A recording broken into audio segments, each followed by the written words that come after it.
Médicos Sin Fronteras nació en diciembre de 1971. Un grupo de médicos y periodistas se unieron para defender una acción médica independiente de intereses políticos o económicos, que acudiera allí donde las víctimas de situaciones de emergencia necesitaran asistencia, para prestar ayuda y ser testimonio.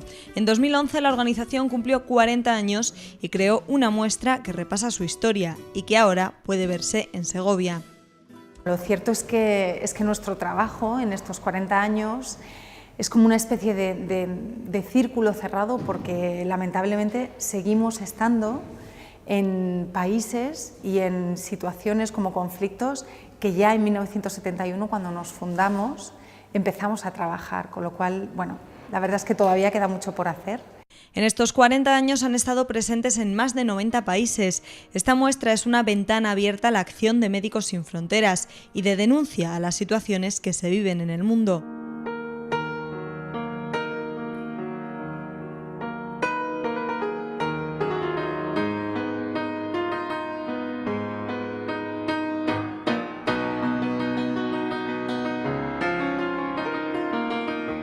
Atendemos a personas víctimas, digamos, de la exclusión social, y aquí sí que trabajamos mucho con migrantes. Hay muchos países del planeta donde, bueno, los flujos de migrantes, de personas sin documentación, de personas que están tratando de llegar a otros países y que están en una situación de extrema vulnerabilidad y sin ningún tipo de atención médica y casi de ningún tipo de atención. Y ahí estamos trabajando.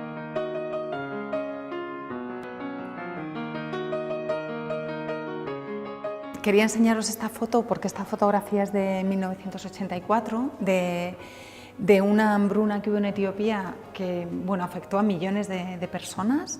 Fue una crisis muy grande, fue el primer gran programa para tratar la desnutrición infantil por parte de Médicos Sin Fronteras. Pero también es verdad que fue una de las primeras crisis que fue muy mediática, que tuvo un impacto grande en los medios de comunicación y que la verdad es que sí hubo una respuesta internacional grande ante la crudeza de las imágenes. Y quería sacar la colación, quería que la viéramos porque esto es de 1984, esta foto es de Sebastián Salgado, que es un fotógrafo portugués muy reputado. Estamos en 2013, o sea, 30 años después, y las hambrunas a un nivel de emergencia médica siguen dándose de manera recurrente en muchos puntos del planeta, pero por destacar una que fue muy intensa y muy fuerte, fue la de hace 2 años, en 2011, en el Cuerno de África, que afectó Somalia, afectó Kenia, afectó Etiopía.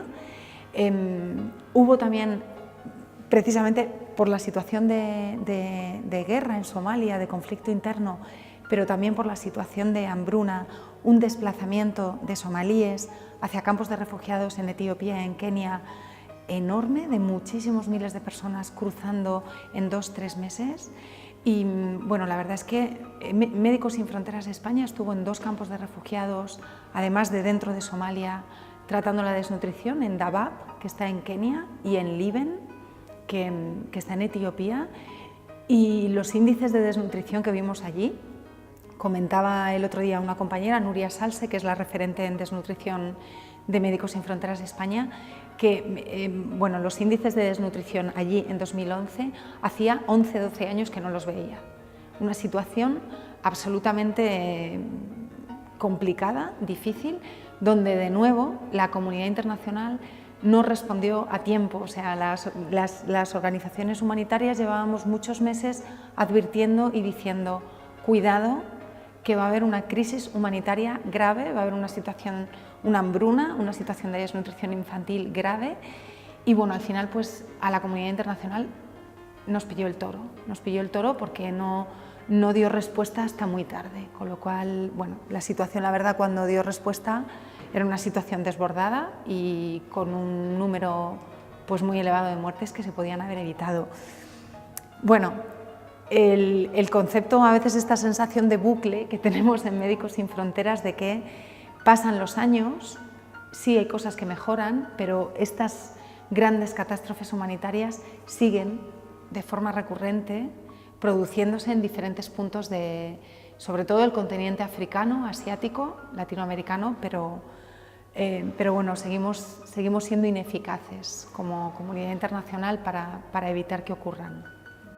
Trabajar lejos de intereses políticos o económicos es la base de esta organización, cuya actuación más visible, más mediática, es en catástrofes naturales. En los últimos años les hemos visto actuar tras el huracán Mitch en Centroamérica, en el tsunami del sureste asiático o en el terremoto de Haití. Trabajamos también en catástrofes naturales, que tal vez las que podamos tener más en el imaginario colectivo sea el tsunami en 2005, si no me equivoco, el terremoto de Haití en 2010, que fue una de las mayores catástrofes naturales que Médicos Sin Fronteras hizo frente en toda su historia y que bueno, tuvimos que realizar un despliegue logístico de personal, tanto internacional como nacional, impresionante porque las necesidades eran enormes. Los equipos de emergencia llegaron a Haití en cuestión de horas. Teníamos 3 equipos allí que estaban trabajando, y que fueron los primeros que estaban trabajando antes del terremoto y fueron los primeros que empezaron a atender heridos,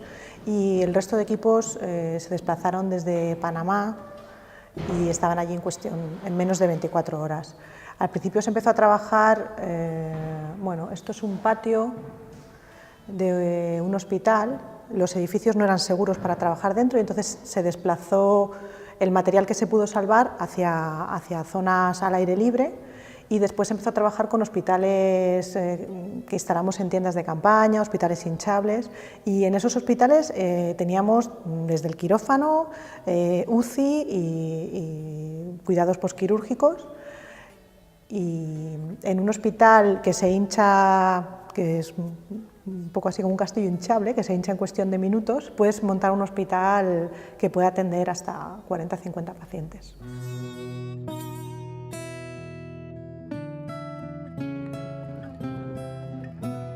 En las catástrofes naturales, si el sistema de salud permanece, si no está afectado, normalmente el país puede actuar sin ayuda externa.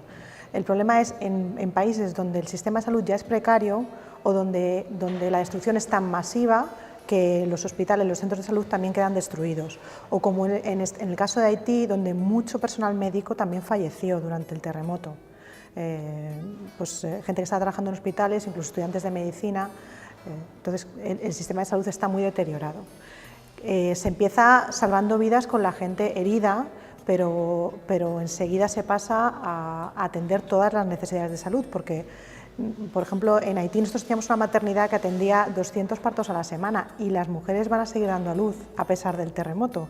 Los niños van a seguir poniéndose enfermos y, además de las necesidades normales de salud, van a tener necesidades extraordinarias ligadas a peores condiciones de vida, más infecciones respiratorias, por ejemplo, en los niños al vivir en una tienda de campaña y no vivir en una casa, por el estrés, tanto psicológico como físico. Por ejemplo, hay muchos partos prematuros debido al estrés, y todas estas necesidades hay que cubrirlas. No se trata solo de los heridos por un derrumbamiento, o en el caso de un conflicto, los heridos de guerra, sino las necesidades médicas que se cubrían con un hospital o una clínica y que esa clínica ha quedado destruida. Actúan en los sectores más vulnerables, por eso, por desgracia, niños y mujeres protagonizan muchas de las instantáneas. Casi todos nuestros proyectos tienen un componente materno-infantil, porque bueno, sí que es cierto que son especialmente vulnerables. Es que pueda tener una mujer embarazada o bueno, son muy evidentes, son especiales y están ahí. Y bueno, pues los niños la verdad es que sí tienen una situación de vulnerabilidad, tanto porque pueden tener más enfermedades, son más frágiles.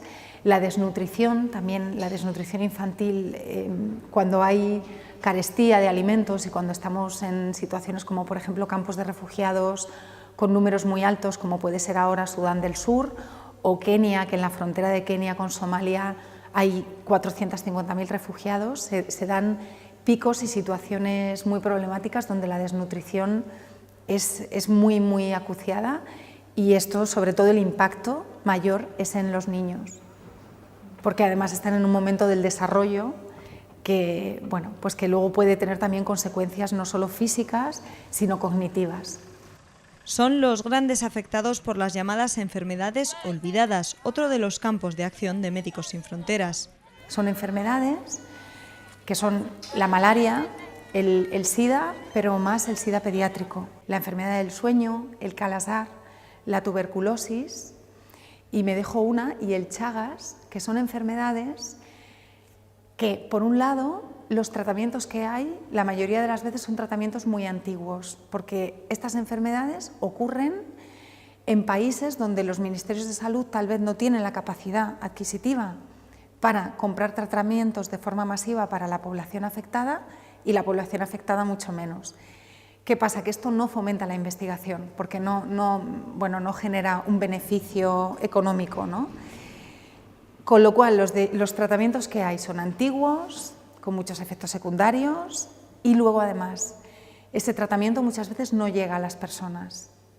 Además del diagnóstico, hay muchas de estas personas que nunca son diagnosticadas de estas enfermedades, sencillamente pues porque no se pueden pagar el médico o porque no hay campañas generales. Y en el caso de los niños, la problemática es que no hay formulaciones pediátricas. Como no es una problemática del primer mundo, no es una problemática que tenga un impacto aquí, no hay formulaciones pediátricas adecuadas, con lo cual el tratar un SIDA pediátrico es mucho más complicado, ¿no? Situaciones muchas veces silenciadas por gobiernos y medios de comunicación, pero que cada año se llevan la vida de miles de personas. Solo la independencia permite a Médicos Sin Fronteras actuar en estos escenarios. Su acción se complica todavía más cuando hay intereses políticos. Trabajamos mucho en conflictos armados, y en los conflictos armados, para conseguir dar atención médica tanto a un lado de la población como a otro lado de la población, necesitamos que nos vean como independientes y neutrales, necesitamos que vean que no hay más interés detrás de nosotros que el apoyar y el dar atención médica a las personas afectadas por el conflicto, porque si no, tenemos muchos problemas de acceso a las propias poblaciones. Si nos vinculan con un lado u otro del conflicto, esto dificulta muchísimo el que nos puedan permitir el acceso a las zonas en conflicto y, por tanto, dar atención médica, que es lo que nosotros queremos. Esta foto es de Congo, que fue mi primera misión, la primera vez que yo salí a terreno, y en Congo existe un conflicto desde el año 94. Hace mucho tiempo que Congo no está en los medios de comunicación, pero ese conflicto sigue ahí, sobre todo en el este, y esta foto representa a parte de la población que más sufre este conflicto, que son las mujeres.